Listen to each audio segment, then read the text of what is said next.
In this episode, we talk about the worsening air quality of the national capital and the factors that are affecting it.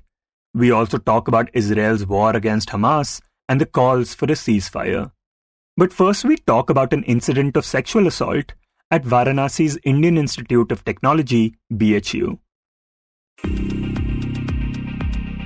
Hi, I'm Shashank Bhargava, and you're listening to Three Things, the Indian Express news show. A huge protest broke out at the university's campus last week after a student complained that she was molested on campus by three unidentified men on a motorcycle. When we spoke to Indian Express's Asad Rehman, he told us what happened. So on Wednesday night around 1:30 a.m., a female student from IIT-BHU, who's also a resident of the hostel within the campus, she left her hostel around 1 o'clock in the night and she went for a walk with a male friend. And while she was walking within the campus, these three unidentified men approached her and then threatened her male friend and separated both of them. According to the woman, they then took her to an isolated spot near where the faculty members stay within the campus. As per the woman's complaint, they forcibly kissed her and then disrobed her and then shot videos and took photos of her in that state. And after that, the girl managed to raise an alarm and run to one of the professor's house. She reached the professor's house and sought some help from the professor, who took her to the guard room where the security officials sit, and then she went and lodged a police complaint. And Asad, a day after this incident, a massive protest broke out at the campus. Could you talk about that a bit and what the students were demanding?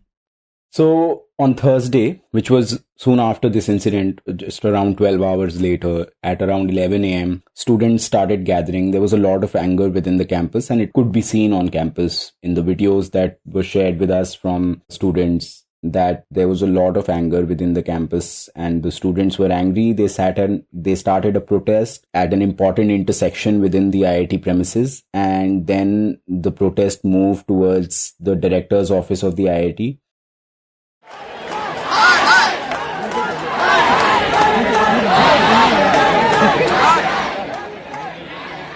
Now, it is unprecedented to see a protest of this scale on an IIT campus, which is generally a very quiet and, very apolitical place where not a lot of protests happen. And so to see a protest of this scale on an IIT-BHU campus where at least 2,000 to 3,000 students participated, all academic activities were shut down for the day, and these students continued sitting on protest the whole day, and they had a set of demands. And it was all triggered by this one incident that had happened on Wednesday night. So after that, the authorities held multiple rounds of conversations with the student leaders, including the Student Parliament Vice President, Pranav Kishore. And these conversations, they continued through the day and no resolution was reached till the evening.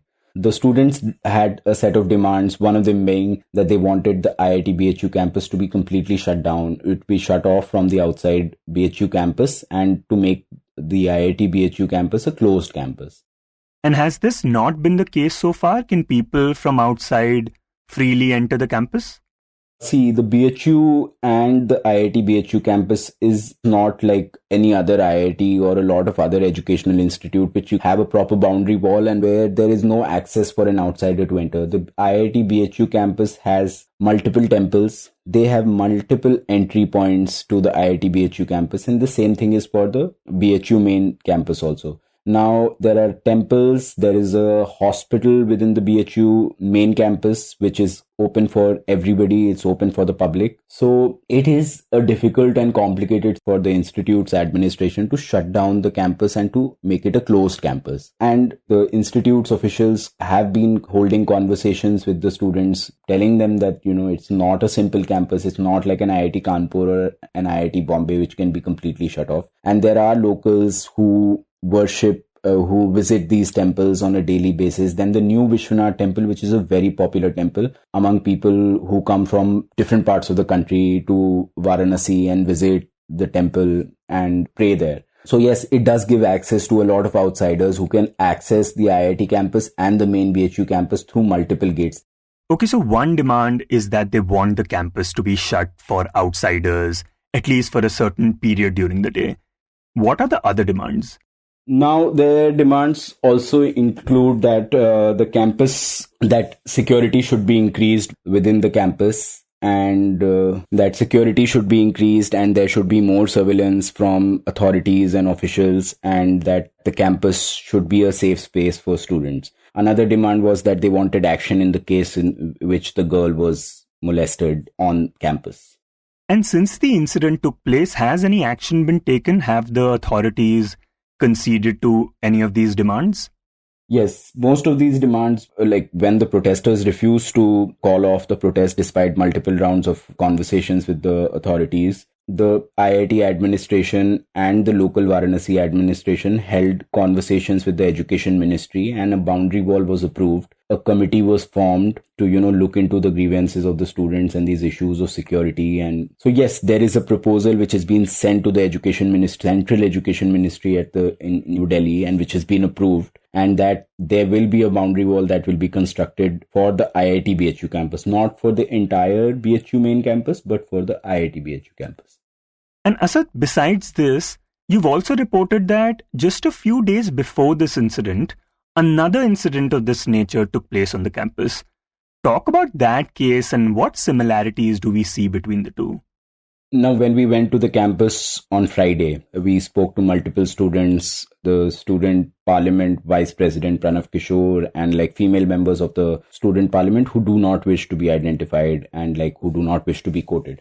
But interestingly, we got to know from multiple sources that this incident happened on Wednesday night, and that almost similar incident had happened on Monday night as well, where another woman, a female student of the IIT Institute, was molested at the same place where this girl was molested. So that had initially not been revealed, also because the person who was molested earlier had not come forward and had not given a complaint to the police because she wanted to protect her privacy. But when we went to the BHU IIT campus on Friday, we got to know from multiple sources that a similar incident had happened just a couple of days before, and that there was no action taken in that case. So we checked with the Dean of Research and Development, who's looking after this whole security issue at this point of time. And Vikas Kumar Dubey, he also confirmed to the Indian Express that a similar incident had happened on Monday night as well. Now, when we spoke to the local police and the administration, we were told that they were not told by the institute's authorities about this incident. Police Commissioner Varanasi P. Mutha Jain told the Indian Express that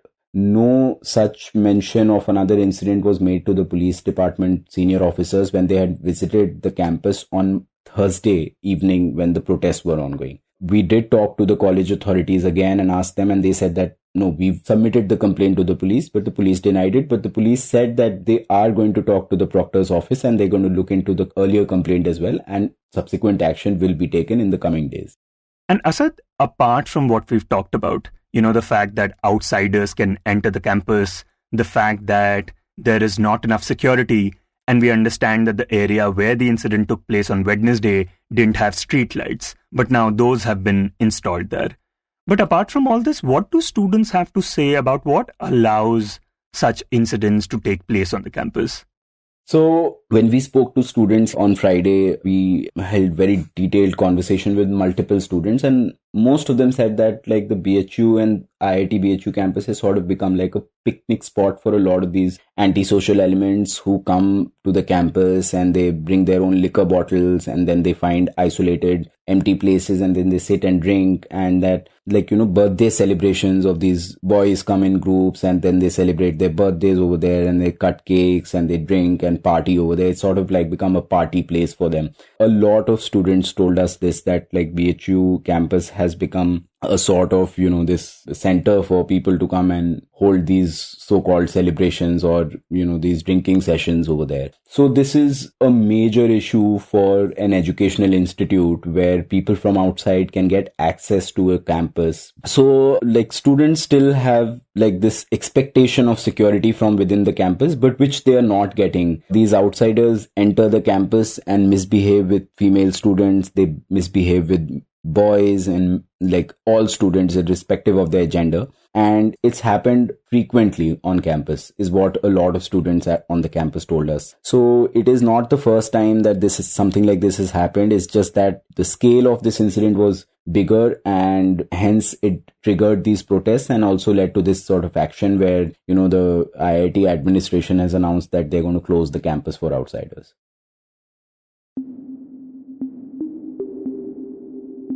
And next we talk about the pollution in Delhi. For nearly a week now, the city of Delhi has been shrouded in a haze of pollutants. The air quality has consistently remained in the severe category for several days. And according to the weather department's forecast, the situation is unlikely to improve in the near future. The Indian Express's Abhinaya Harigovind, who has been tracking the capital's worsening pollution levels, tells us more about the situation. So right now it is still in the severe category, which means that it's above 400. And visibility is still low, as it has been over the past 3 days. This is the 4th consecutive day that the air quality will be in the severe category in Delhi now. Now, this situation is obviously not new. Data tells us that this kind of air quality in the first week of November has persisted since at least 2019. To know more about this, Abhinaya joins my colleague Rahel Philipose in this segment. So Abhinaya, we see a situation like this pretty much every year, right? Could you tell our listeners what leads to this sudden spike this time around?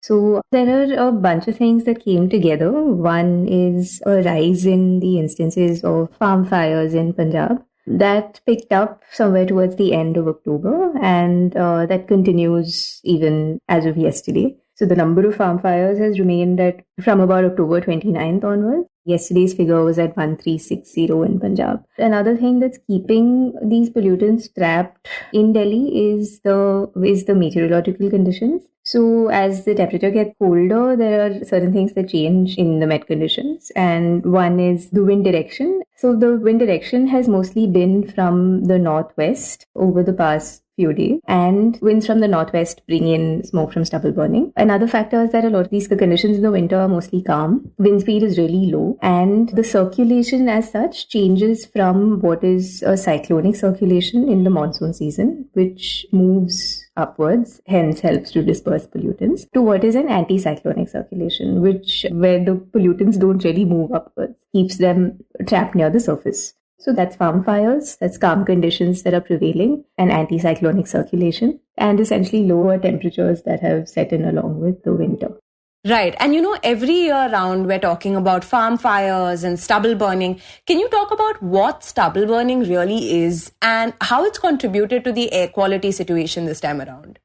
So stubble burning usually begins, the figures are usually available from about September 15th onwards, but the peak burning is usually, at least according to the Indian Agricultural Research Institute, is somewhere towards the end of October, and extending into the second week of November is when peak burning is done. And this is to clear the paddy residue from the field before the sowing of the wheat crop. So this is usually around the time that stubble burning tends to peak, as it does every year. And but the count in Punjab in terms of the number of stubble burning instances has been cumulatively a little lower than it was in previous years. So that is a little different. But since the weather conditions are favorable, the wind direction is favorable, even a count of about 1,000 or above has been contributing to pollution levels in Delhi.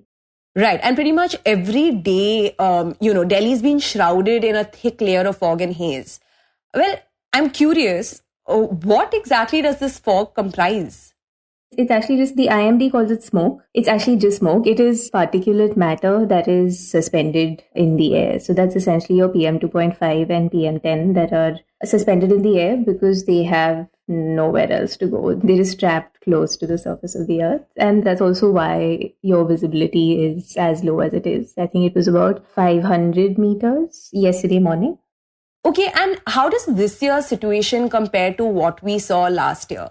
Yeah, so in terms of what we saw in previous years, the 24-hour average AQI of 468, which we saw on Friday, is actually worse than what we saw last year when there was a similar severe air spell in Delhi. So last year when there were severe air days, the worst AQI that was recorded was only 450. So this is slightly worse than it was last year. Right. And generally, what enables these pollutants to disperse? How do AQI levels eventually improve? So there are two things that could help at this point. One is rain, because it will just wash everything away. Another factor is an increase in wind speed that might help, but neither of these two things are on the forecast, at least for the next 2 days. And in the end, we give you a quick update about the Israel-Hamas war. The US Secretary of State Antony Blinken visited the occupied West Bank on Sunday and met with Palestinian Authority President Mahmoud Abbas. The Palestinian leader told Blinken that there must be an immediate ceasefire and that humanitarian aid should be allowed to enter the Gaza Strip. Meanwhile, the US and its Arab allies are divided on the issue of a ceasefire. While Arab nations including Qatar, Saudi Arabia, Egypt, Jordan and the UAE urged for an immediate ceasefire between Israel and Hamas, the US took the position that this would be counterproductive. They argued that this would only benefit Hamas by allowing it to regroup and launch further attacks. In fact, here is what the Israeli Prime Minister Benjamin Netanyahu said about the ceasefire last week. I want to make clear Israel's position regarding a ceasefire. Just as the United States would not agree to a ceasefire after the bombing of Pearl Harbor or after the terrorist attack of 9/11, Israel will not agree to a cessation of hostilities with Hamas after the horrific attacks of October 7th. Calls for a ceasefire are calls for Israel to surrender to Hamas, to surrender to terrorism, to surrender to barbarism. That will not happen. Now, according to the Gaza health officials, Israeli airstrikes hit the Maghazi refugee camp in the central Gaza Strip yesterday, resulting in the deaths of at least 40 people. Additionally, in a separate attack, 21 Palestinians from a single family, including women and children, were killed in Israeli airstrikes targeting Gaza overnight. It's important to note that last week, tens of thousands of people took to the streets in cities across the world to demand an immediate ceasefire in Gaza. Pro-Palestine demonstrations occurred in various cities, including Washington, D.C., London, Paris, Berlin, Milan, and Dhaka. From the river to the sea, Palestine will be free. From the river to the sea, Palestine will be free. Viva, viva Palestina! Viva, viva Palestina! Viva, viva Palestina! Say it loud and shake the ground. Say it loud and shake the ground. Say it loud and shake the ground. And the seas on Gaza now. And the seas on Gaza now. The Palestinian Health Ministry said yesterday that at least 9,488 Palestinians, including 3,900 children, have been killed in Israeli airstrikes since the 7th of October. On the other hand, over 1,400 Israelis were killed in the October 7 Hamas attack, and over 240 were taken hostage in Gaza. You were listening to Three Things by The Indian Express. Today's show was edited and mixed by Suresh Pawar and produced by Rahel Philipose and me, Shashank Bhargava. If you like the show, then do subscribe to us wherever you get your podcast. You can also recommend the show to someone you think will like it, share it with a friend or someone in your family. It's the best way for people to get to know about us. You can also tweet us at Express Audio and write to us at podcast@indianexpress.com.